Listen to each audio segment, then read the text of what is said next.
여러분 안녕하십니까. 자, 우리 일상적인 표현을 까르마 법칙 관점에서 계속 좀 보고 있죠. 지난 시간에 말미에 잠깐 그 얘기를 했던 표현이 있었죠. 그게 뭔가 하니 이 나이에 내가 뭘 해? 이게 옆에서 누가 뭘 권하면은 내가 무슨 그런 거 할 나이가 아니잖아. 뭐 이런 표현을 많이 하잖아요. 사실 이게 늙으면은 뭐 세상 만사라는 게 참 그렇거든요. 이 관심이 좀 없어지고 그다음에 동작 자체가 굼떠져요. 네. 저도 전혀 그러려고 생각을 안 했는데 60쯤 지나가니까 이게 잘 안 돼요. 운전도 좀 시원치 않고. 네. 그래서 누가 새로운 것을 권하게 되면은 이제 야 내가 어떻게 이제 이 나이에 뭘 해? 이제 뭐 이렇게 살다가 가는 거지 뭐. 그러면서 이제 그리고 새 일이 벌어지는 게 또 싫은 거예요. 뭐 변화가 있는 게 왜? 변화가 있으면 거기 적응을 해야 되거든. 그게 귀찮아요. 네? 나는 그래서 이런 새로운 일이 벌어지는 게 싫어가지고 세상에 좀 뒤쳐 살고 있거든요. 가령 뭐 전화기 같은 경우에 저는 최신 전화기를 쓰고 있습니다. 진짜 한번 그래서 일부러 갖고 나왔는데 폴이라고 그러는 거 말이죠. 이거. 예. 제가 이제 다른 사람들 만나가지고 이 전화기 꺼내면 전부 깔깔대고 웃어요. 무슨 이런 전화기 쓰냐고. 근데 저는 뭐 전혀 문제가 없으니까 이런 전화기 쓰는데 제가 하는 거라고는 뭐 문자하고 사진 찍고 전화하고 이것밖에 없으니까. 그래서 저는 뭐 카톡 같은 것도 안 하고 폰뱅킹이랑은 아직도 못해요. 어떻게 하는 건지 모르고. 예. 그래서 이런 계속 뒤쳐서 하는데 전 나름대로 변명은 있어요. 사람들이 너무 전화기에 빠져 살고 있고, 거의 좀비족 같잖아요. 누가 그런 얘기를 하죠. 10여 년 전에, 새로운 종교가 나타나서 전 세계를 강타했다. 그래서 뭔가 봤더니 바로 전화기 종교가 나온 거예요. 모두 전화기 바라보면서 거의 경배하듯이 매일 이거 쳐다보니까 그런 얘기죠. 한국만 그런 게 아니라 전 세계적으로. 그런 것들이 싫어서 저는 가능한 대로 좀 현대 기술과는 좀 떨어져 살자 뭐 이런 좀 뭐 그다지 영향가 없는 생각을 갖고 이제 살고 있었습니다. 거기까지 말씀드린 것 같은데 근데 이게 나이가 들어서 새로운 일을 시키면은 내 나이가 지금 그런 거 할 나이가 아니다 라는 얘기를 하는 게 보통 정상인데 여기서는 반대 관점. 특히 까르마 법칙의 관점에서 볼 때는 반대로 얘기할 수 있겠다. 어떤 관점? 인생에서 새로운 일을 하기에 늦었다고 할 때는 없다라는 거예요. 어느 때든지 새로운 일을 오케이 언제든지 할 수 있다. 왜? 우리는 한 생이 아니라 다생을 살기 때문에. 만일에 한 생만 산다면 늙어서 새로운 일 시작할 이유가 없죠. 그죠? 그냥 여생 살다가 그냥 쓰러지면 되는 거예요. 아니면 뭐 더 살 이유도 없죠. 아무것도 없다면. 어차피 죽으면 끝이라면 이 힘든 생을 뭐 계속 할 필요가 있을까 하는 그런 생각도 있었습니다. 그러나 다생이라면 인생 후반부에 새로운 일을 하는 것은 얼마든지 의미가 있겠다. 저는 이제 그런 생각이 들어요. 내가 아무리 나이가 많이 먹었더라도 정말로 하고 싶어 했던 일이 있어서 그것을 인생 아주 후반부에 새롭게 이제 시작을 하잖아요. 그게 우리 의식의 선명한 인상과 깊은 흔적, 기억을 남길 거라 이거예요. 이 까르마 법칙에 따르면. 왜? 모든 건 우리 무의식에 저장되기 때문에. 그러면 그 정보는 다음 생에 전달되고 그리고 다음 생에서는 어릴 때부터 그 일에 큰 흥미를 느끼고 몰두할 수 있게 된다. 그럼 그 생에서는 그 일에 대해서 상당한 수준에 오를 수 있겠다. 제가 이런 생각을 하는 게 허무맹랑한 게 아니고 이안 스티븐슨 박사 교수 책에 보면 이제 많은 예가 있거든요. 그 사람이 말년에 주장했던 게 그거 아니에요. 우리가 죽을 때 불의의 사고 같은 것을 맞고 죽게 되면, 그러니까 뭐 총을 맞아 죽거나 칼에 찔려 죽거나 뭐 기계에 뭐 잘려 죽거나 뭐 이런 경우에는 그 상처가 그대로 그 다음 생에 birth market, 그러니까 이 점으로 나타날 수 있다. 그러니까 뭐 가령 뭐 칼 여기 찔려서 죽었다 그러면 다음 생에 여기 이제 저기 나오는 거예요. 흔적이 나오는 거예요. 여기서. 하얗게. 그게 왜 그렇겠습니까? 찔리거나 찔렸을 때 그 강렬했던 그 처참했던 그 아팠던 체험이 그대로 세게 의식에 각인시켜 버려가지고 기억이 돼버리는 거예요. 그래서 그 다음 생에 그게 그대로 의식이 전달이, 그 프로그램이, 그 정보가 전달이 되고 그 다음 생에 몸을 만들 때 거기다가 흔적을 남기게 된다. 그러니까 이것도 마찬가지다 이거죠. 내가 이번 생에 마지막에 이제 다 늙어가지고 피아노를 치고 싶었어. 피아노를 치고 참 좋았는데 그러나 뭐 수준은 낮은 수준이겠죠. 그러나 그게 그 다음 생에도 전달이 된다. 케이시, 에드가 케이시 그 사례를 보면 이제 그 책에 보면은 말년에 그 식물에 대한 관심을 가진 사람이 있었어요. 그래서 원예에 새로 눈을 뜹니다. 그러나 뭐 말년에 했으니까 뭐 또 뭐 눈은 뭐가 보이겠어요? 잘 안 보이지만 어쨌든 그래서 별 진전은 없었다. 그렇지만 그 강렬한 정보, 내가 이 식물에 대해서 연구를 해야겠다. 뭐 이런 강렬한 정보가 무의식에 각인되어서 그 다음 생에는 어릴 때부터 식물에 관심을 갖게 되고 또 식물을 키우고 또 연구를 거듭하고 뭐 이런 식으로 해서 그게 몇 생 가게 되면 나중에는 세계적으로 이름난 식물학자가 될 수도 있겠다. 네. 그런 이해가 나옵니다. 사실 이제 제가 에드가 케이시 예를 들 때마다 좀 이제 주춤되는 거는요. 이 학계에서는 에드가 케이시를 거의 다루지 않습니다. 네. 왜? 그가 말한 거는 전혀 검증할 수 없는 것들이기 때문에 지금 말씀드린 것처럼 뭐 전생에 이랬으니까 이번 생에 이렇게 됐다. 이걸 검증할 수가 없잖아요. 네? 그러나 에드가 케이시만큼 그 수천 가지 사례를 모아놓은 예가 인류 역사에 없어요. 전생과 지금의 그 관계에 대해서, 까르마 법칙 관계에 대해서 그렇게 적나라하게. 그래서 귀가 솔깃해지는 거예요. 그래서 저는 물론 이제 이쪽 공부하는 학술 교수들은 에드가 케이시 연구를 안 하는데 저는 그것도 잘못된 방법이라고 생각합니다. 왜? 제야지만 에드가 케이시가 그것도 검증할 수가 없지만 우리가 학술적으로 객관적인 그런 그 방법론을, 학술적이라는 건 객관적으로 보는 거거든요. 가능한 대로, 뭐 절대 객관은 없는 거니까 가능한 대로 객관적으로 엄중하게 보는 거거든요. 그런 태도를 가지고 에드가 케이시 같은 연구를 참고한다면 여기는 분명히 가치가 있겠다. 네. 근데 보면은 학계는 그 안에 빠져가지고 이 제야 쪽 얘기를 듣질 않고 제야 있는 사람들은 보면 또 학술적인 것도 우습게 생각해가지고 서로 막 잘 안 되는데 이걸 잘 섞으면 좋은 방법이 나오겠다. 자, 어떻든 제가 지금 말씀드린 거는 삶을 거시적으로 보는 거다. 그리고 이거에 비해서 지금처럼 여기 한 생만 보는 건 미시적인 거다. 네. 근데 뭐 그렇다고 이 미시적으로 한 생만 보는 게 잘못됐다고 그런 건 아닙니다.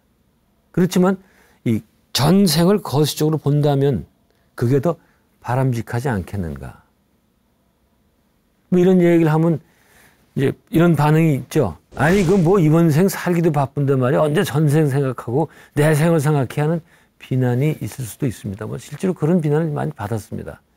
또 그 비난도 틀린 것은 아니지만 우리가 거시적인 시각을 가질 때 인생을 훨씬 더 폭넓고 깊게 살 수 있고 경우에 따라서는 인생의 전환점을 맞이할 수도 있다 이거예요. 제가 어떤 지난 강의에서 리차드 바크의 그 갈매기의 꿈을 인용해서 많이 설명을 했죠.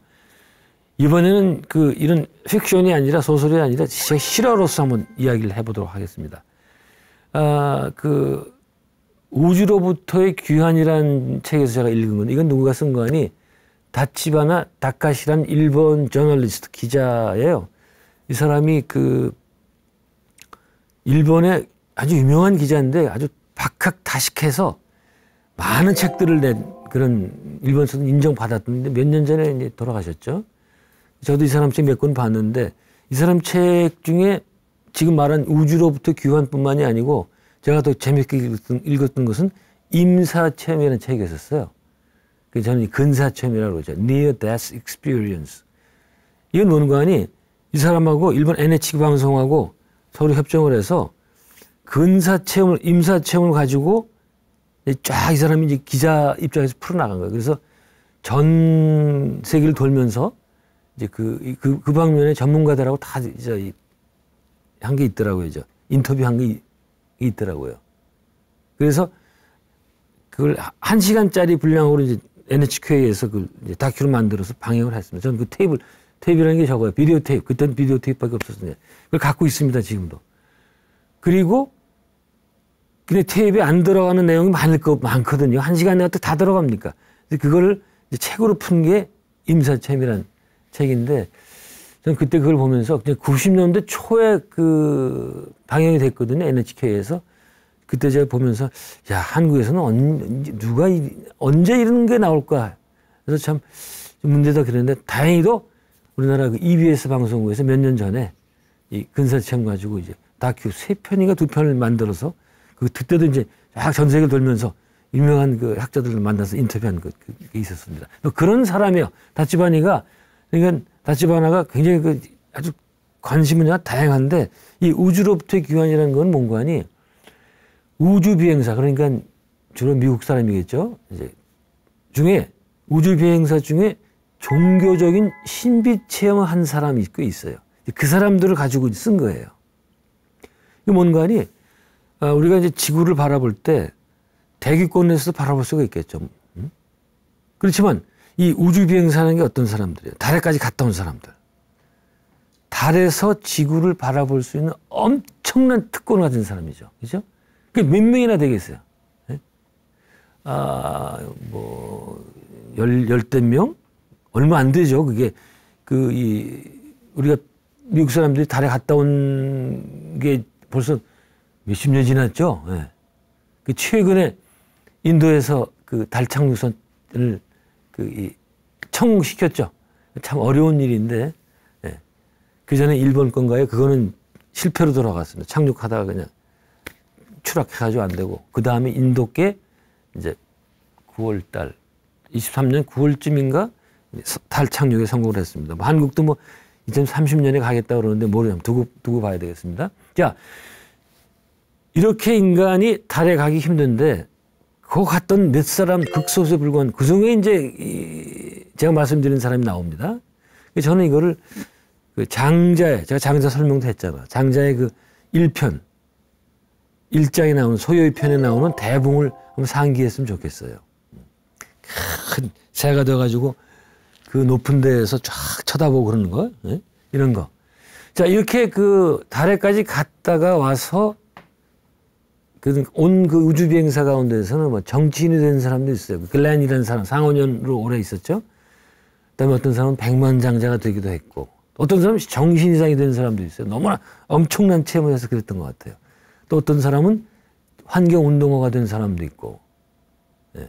근데 이 사람들이 이제 공통적으로 얘기하는 게 달에서 지구를 보면 지구상에서 내가 거기서 울고 웃고 뭐 사람 뭐 죽이고 뭐 죽고 죽이던 이런 모든 일들이 다 유치한 일처럼 보이는 거예요. 그렇겠죠?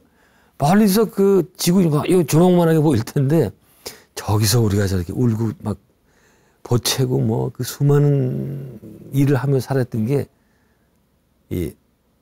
하찮게 보일 수밖에 없죠. 여기서 그 생각이 납니다. 이런 얘기 많이 해죠. 달에 가면 그 중국의 만리장성이 6,700km인가 그렇거든요. 엄청나죠. 그게 달에 갔을 때 보인다 뭐 그런 얘기를 많이들 해요. 그래서 참 중국이 대단하다 그런데 그게 사실이다 아니다? 사실이 아니죠. 왜요? 그 정도 길이면은 분명히 보일 수 있어요. 근데 왜 안 보여요? 만리장성 폭이 좁거든. 보일 수가 없어. 너무 좁기 때문에 그까지가 한 뭐 100km 정도 올라가도 안 보일 겁니다. 잘 그게. 예. 달에서 그게 어떻게 보입니까?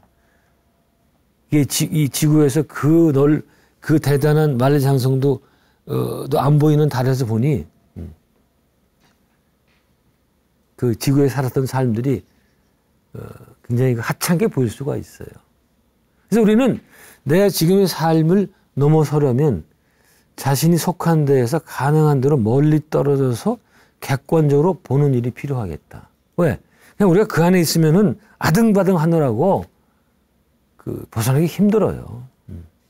아마도 그 때문에 우리가 이 뭐 선수행인이 작은 이 수행을 하는 곳은 세속과 멀리 떨어진 곳인 경우가 많을 겁니다. 뭐 일각에서는 이 뭐 시내 뭐 시장 바닥에서도 참선할 수 있고 뭐 다 그렇게 얘기를 하는데 그건 이제 일정한 경지에 올라간 사람이라 그렇고 저처럼 초짜들은 이렇게 산속에 들어가서 가능한 대로 자극이 없어야 돼요. 할 때는 수행할 때는. 예. 왜? 신경이 쓰이기 때문에.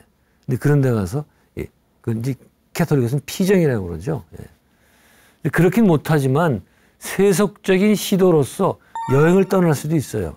우리가 여행 가는 그 좋은 이유가 뭡니까? 자기가 자기 생활 터전에서 멀리 떨어져서 객관적으로 볼 수 있는 그런 시각을 갖게 되거든요. 그래서 이제 여러분 다 그런 체험 있을 거예요. 이제 여행을 가서 새로운 문물을 보고 오는 것도 좋지만, 이제 자기 이제 집, 뭐 서울이든지 뭐 대구든지 뭐 쭉 돌아가면서 자신의 삶이 딱 정리가 되고, 이번 가서 좀 새롭게 살아봐야겠다. 이런 생각들이 하거든요. 그런 것 때문에 여행을 떠나지 않는가라는 생각이 듭니다.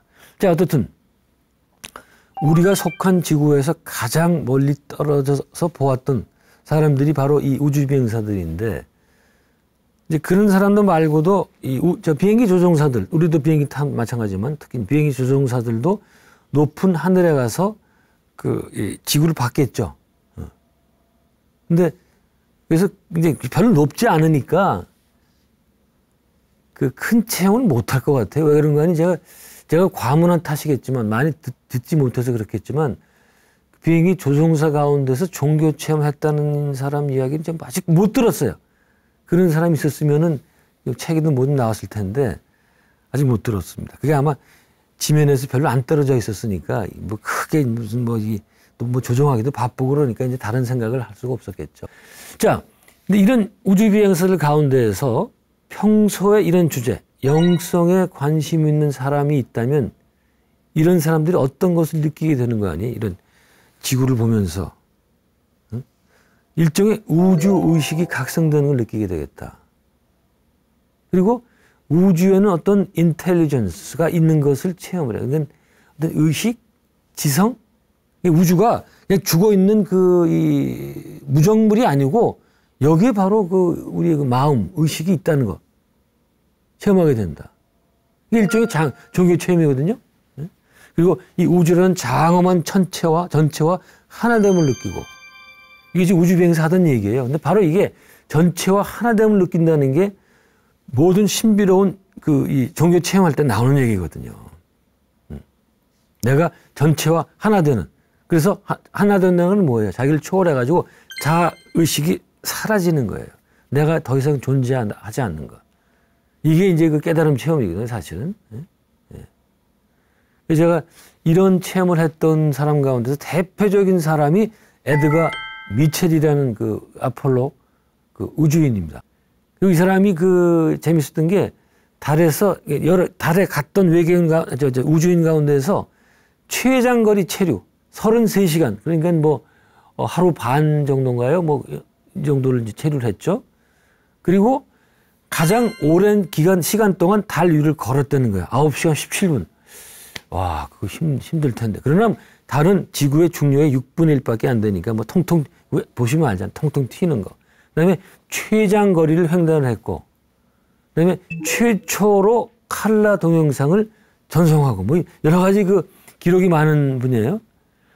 이 양반이 이제 갔다 와서, 이제 이 사람은 아주 기독교, 개신교의 아주 근본적인 신앙, 이 근본적인 신앙이 뭐라 그랬습니까? 예수 천국, 불신 지옥, 이런 식의 예수만이 유일한 구세주다. 이런 거. 제가 그 말씀 드렸어요. 지금 기독교인들은 많은 사람들이 예수만이 유일한 구세주다. 이렇게 얘기를 하잖아요. 응? 그래서 예수를 안 믿으면 지옥 간다. 이렇게 얘기를 하잖아요. 근데 그 사람들은 그게 모순인 걸, 그러니까 다른 교리와 모순이 되는 것을 모릅니다. 뭐예요? 이거보다 더 중요한 교리가 뭐예요? 기독교에서. 1번 뭐예요?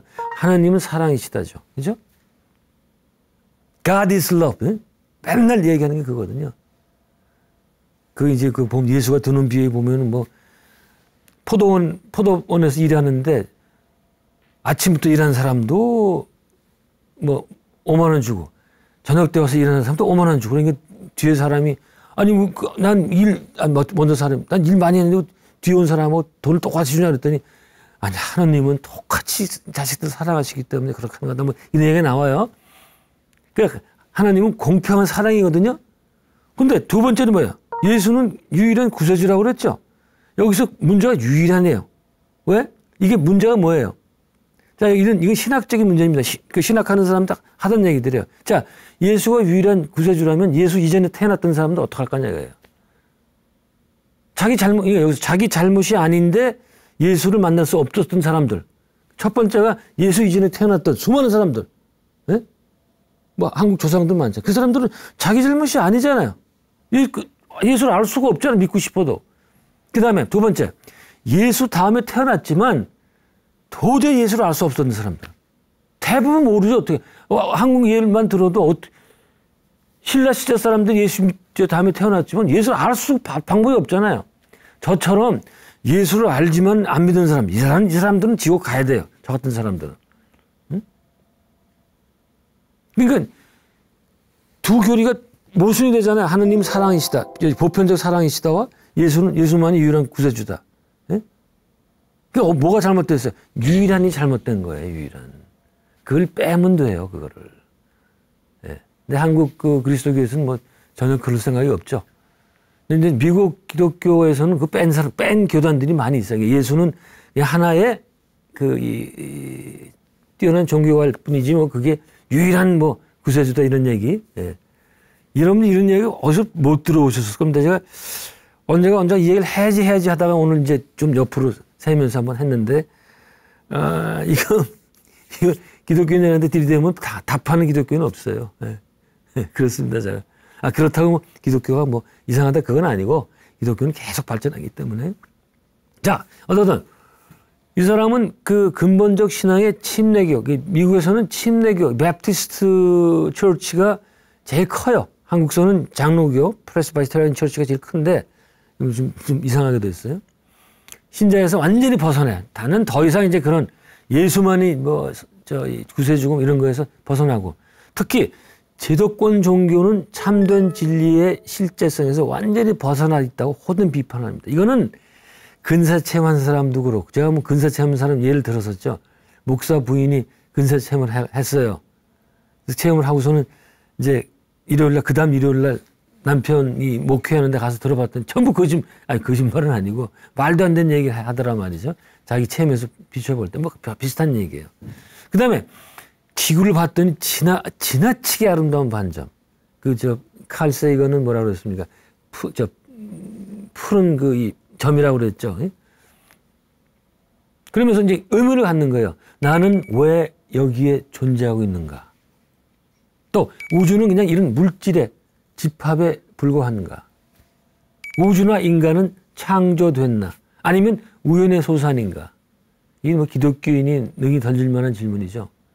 또 우주는 어떤 커다란 계획에 따라 움직이나? 이런 질문들. 이게 참 가장 근본적인 질문을 하게 됩니다. 그래서 그의 결론은 뭐다? 이게 뭐 신비주의 사상가들이 한 얘기가 똑같은 얘기가 나옵니다. 이 사람 얘기하기를 우리의 존재는 우연이 아니고 온 우주의 구성원들은 완전한 일체로 서로 연결되어 있다. 이거 뭐 불교에서 하는 얘기가 전혀 다를 바가 없죠. 화엄경에서 말하는 인드라망, 인드라네트.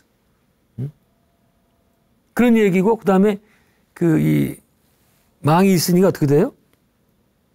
그 밑으로는 이제 서로 이제 까르마 법칙으로 연결이 되어 있고, 그 다음에 또 그거예요. 우주, 그리고 나에는 신적인 계획이 있다. 그 까르마 법칙의 얘기가 뭡니까? 까르마 법칙은 계속해서 인간을 윤리적으로 완성으로 가게 미는 거 아니에요. 그게 바로 신적인 계획이죠. 이 사람은 뭐라는 거니? 모든 존재는 목적으로 가지고 진화한다. 바로 이게, 그때 누굽니까? 스테르드 샤르댕 신보 얘기했던 거. 그 사람이 얘기하는 게 이제 오메가 포인트까지. 이 목적을 향해서 가는 인간은 그런 존재다. 마찬가지예요. 제가 까르마도 마찬가지라고 했잖아요. 그래서 또 모든 사물은 한 몸이고 전체는 완벽하게 질서정연하고 조화롭다. 이거 선사들도 항상 이런 얘기 했었어요. 이런 얘기. 도의 입장에서 보면은 모든 것은 완벽하다. 그랬더니 아니 지금 전쟁 때문에 아이들이 죽고 여러 사람 지금 우크라이나에서 막 죽고 나오는데 뭐가 완벽합니까? 뭐가 질서정연합니까? 이제 이런 반론을 하거든요. 그거는 세속적인 눈에서 볼 때 그렇다는 얘기예요. 우리가 불교에서 두 가지가 있었죠. 속죄와 진죄. 이렇게 한자로 얘기하면 잘 몰라. 속죄는 worldly truth, worldly, 세속적인 진리. 그 진죄는 이 higher truth, 상급 진리. 도의 입장은 상급 진리, higher truth. 진죄 입장에서 볼 때 그렇다 이거예요. 그 도의 입장에서 볼 때는 분명히 어느 하나도 질서가 잡혀지지 않은 곳이 없습니다.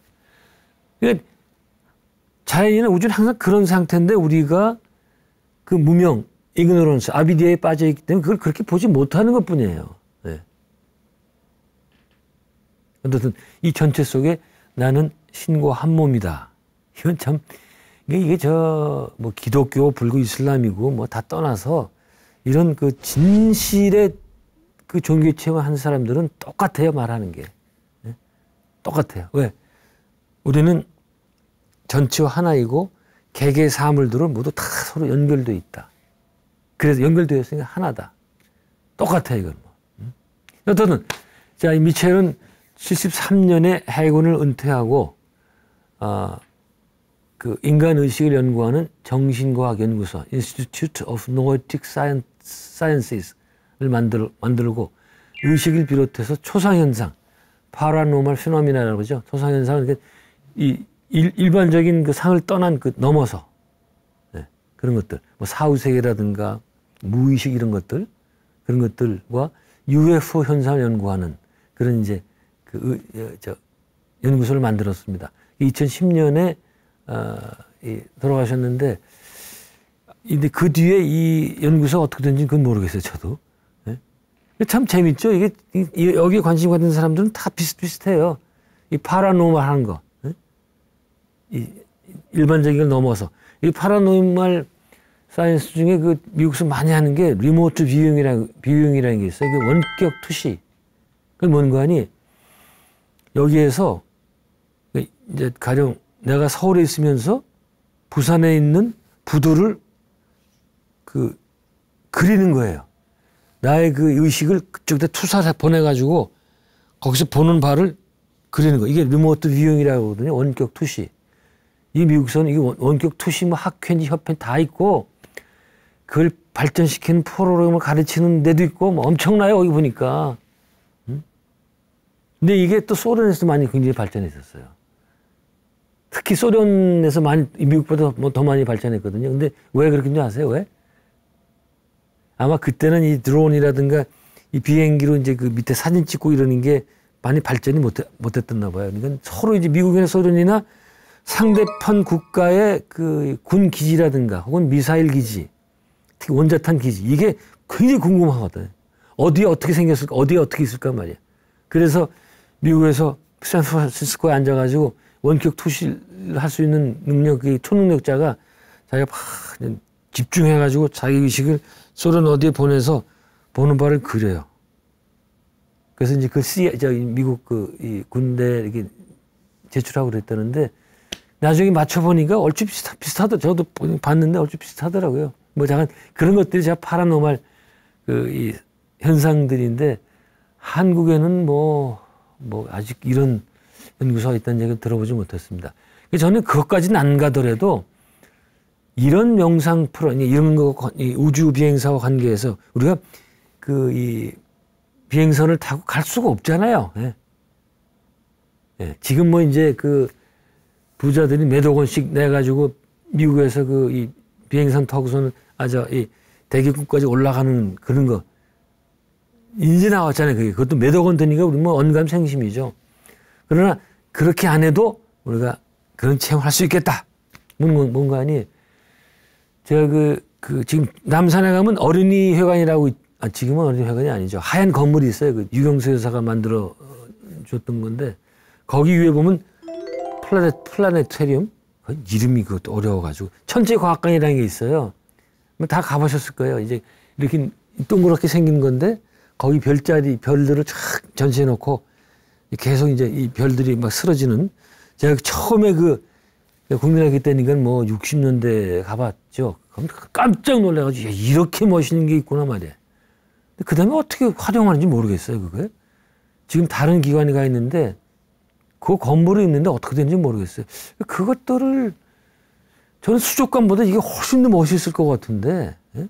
이걸 활용 안 하는지 몰라요. 그때 제가 어떤, 이야, 우주라는 게 이렇게 광활하고, 예? 저인 문화수가 있고 말이죠. 어떤 이 압도되는, 예? 경외감의 그런 느낌이었었는데, 이거를 활용을 해가지고, 우리가 이제 우주선을 타는 것처럼 하고, 바닥에다가 저걸 까는 거예요. 이제 쭉 우리가 우주선 타면은, 저기 이제 점차 이렇게 밑에가 멀게 보일 거 아니에요, 멀게. 그럼 이제 쫙 올라가면은, 글쎄, 제가 지금 까먹었는데, 몇 킬로 정도 올라가면 인간이 만들어 놓은 게 하나도 안 보일까? 그게 100킬로인지 제가 이 숫자 약해가지고. 그래서 거기로 가면은 아무 밑에가 의미가 없어요. 그냥 뭐 뻘겋고 저기 바다 있고 이런 것밖에 없어요. 근데 구름 있고. 쭉 가면 이제 달을 지나가죠.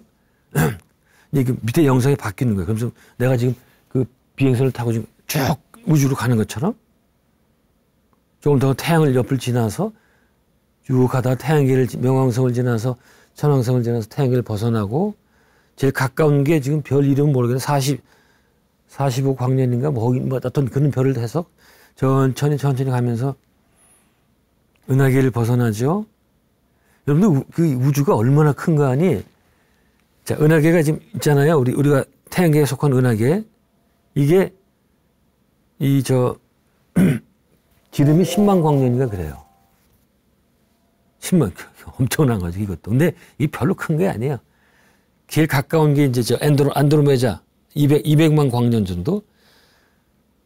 그래갖고 이 은하계가 더 큰 은하계 부분에 들어갑니다. 그 이름은 다 잊어버렸어요. 제가 지도를 갖고 있었는데 더 큰 은하계가 또 그 위로 가면 또 더 큰 은하계가 있고 또 하나 또 있고 하나 또 있고 그래서 이게 6단계로 올라가요.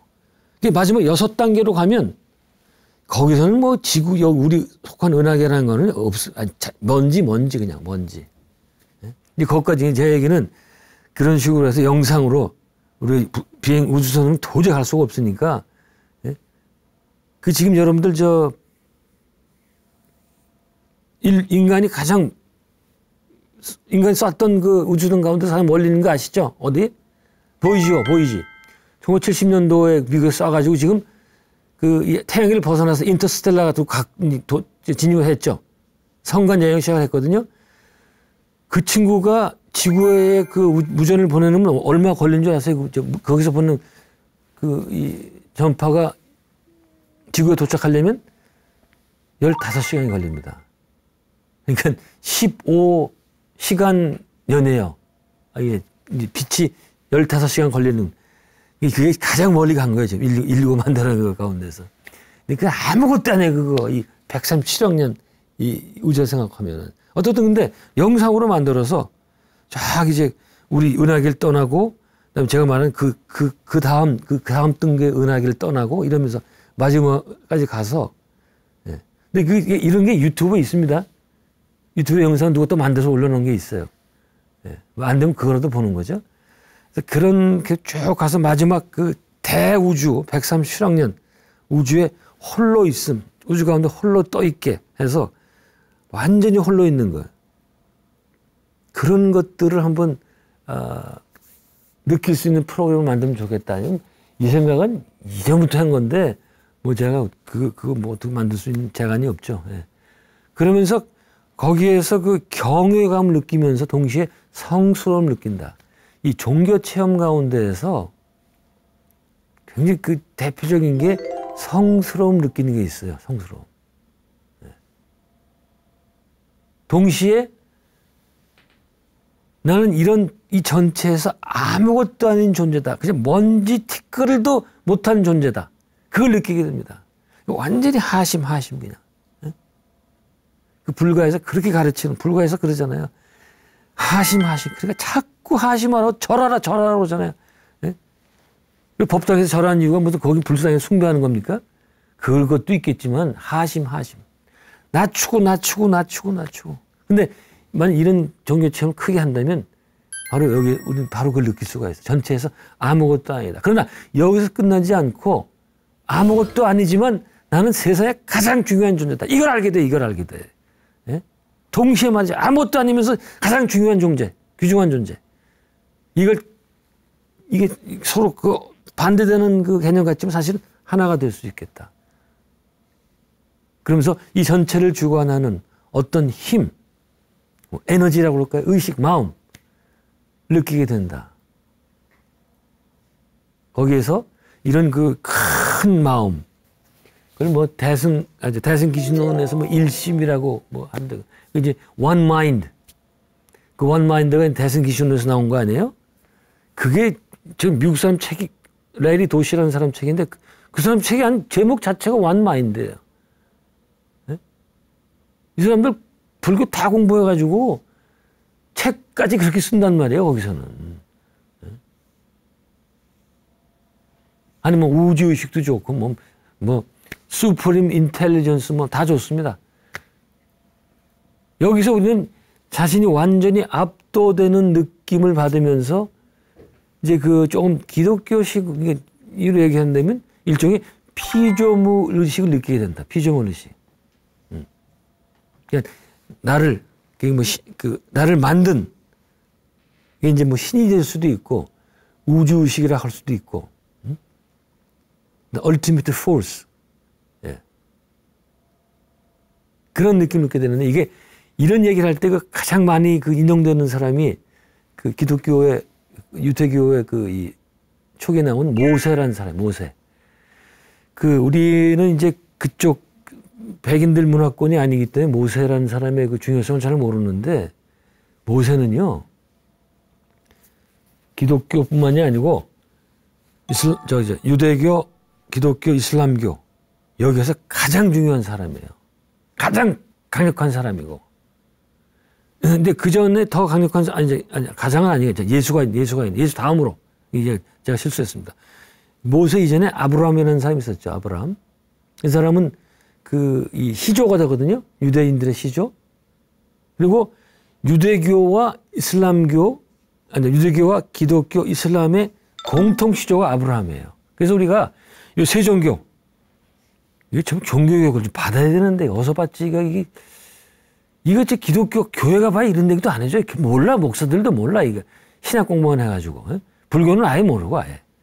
그러니까 지금 가장 지구상에서 센 종교가 기독교 아니에요. 기독교 좀 알아야 되거든. 이 유대교, 기독교, 이슬람은 같은 조상을 모시고 있다고 그래서 아브라하믹 릴리전즈 이렇게 얘기합니다. 아시겠죠? 아브라함의 종교.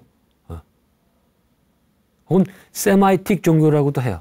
셈족의 종교라고 그러죠. 이쪽 아니고. 유대교와 기독교는 이런 식의. 그 이제 미국 책 보다 보면 이제 그런 게 나오는데 모르면 무슨 얘기인지 몰라요. 이 정도 알고 있어야 되는. 어쨌든 이 세 종교에서 근데 아브라함에 대해서는 뭐 기독인이 너무 신화적인 존재가 되고 잘 모르거든요. 근데 모세는 아니잖아요. 이집트에 가서 했던 여러 가지 얘기 남아 있잖아요. 그래서 모세는 예수 다음으로 가장 강력했던 그 존재. 지팽이가 뱀으로 바뀌기도 하고, 홍해를 가르기도 하고, 진짜인지 아닌지 알 수 없지만 말이죠. 그러나 모세의 종교 체험이 유명한 게 있어요. 그게 이제 구약 창세기인가 어디나 출애굽기겠네. 어디 나오는데, 시내산, 자이온, 영어는 자이온산. 그래서 이제 올라갔습니다. 딱 있더니 앞에 그 떨기나무라고 그러던가요? 뭐 나무가 불에 화염에 휩싸였어요. 근데 타지는 않아. 근데 거기서 야훼, 여호와죠. 하나님이 얘기를 해요. 야, 신발부터 벗어. 그래서 신발을 벗습니다. 신발 땅에 직접 자기 발이 닿아야지. 어디 네가 하나님이 나타나는데 신발을 신고 이러느냐. 예? 이때 이제 그 모세가 했던 그 체험이 그때 유명한 얘기가 있죠. 당신 누구십니까? 그랬더니 I am that I am. 나는 그저 있는 존재하는 존재다. 뭐 그렇게 얘기를 하는 게 굉장히 유명한 얘기가 있어요. 그때 모세가 어떤 그 생각을 갖게 되는 거 아니? 자기가 알지 못한 엄청난 존재를 만나게 되면서 그러나 처음 만나는 존재이기 때문에 공포감을 갖게 되거든요. 근데 공포감만 가지면 안 돼요. 여기서 황홀감이 와, 엑스타스 같은 럽처, 이런 블리스 이런 거. 네. 왜? 나를 만든 조물주를 만나기 때문에 그 엄청난 그 이 힘에 의해서 압도당하면 황홀감을 갖게 된다. 네. 그래서 우리가 바로 이 공포감과 황홀감이 그러니까 종교를 정의할 때, 종교적인 체험을 얘기할 때 이 두 개념을 많이 얘기를 해요. 근데 이거는 이제 불교 쪽하고는 별로 그렇게 어울리지 않습니다. 불교에서는 공포감이라는 게 없죠. 깨달았을 때 황홀감은 엄청나게 느끼지만 공포감 같은 건 일절 없죠. 그게 이제 외적인 신을 모시냐 아니냐에 따라서 굉장히 달라지죠. 그래서 저는 그 외계인을 만나는 체험도 비슷하지, 자꾸 외계인 제가 말씀을 하는데 너무 그 외계인 만났던 사람들 얘기 들어보면은 또 비슷한 얘기를 해. 너무 이질적이라서 공포스러운데 그런데 외계인들에게서 굉장히 높은 영성을 느껴서 경외감을 갖기도 했다. 그런 얘기가 나옵니다. 자, 이거 참 얘기가 좀 재밌어지는데 시간이 다 돼가지고 그 뒤는 다음 시간에 말씀을 드려야 되겠습니다. 다음에 또 찾아뵙겠습니다. 고맙습니다.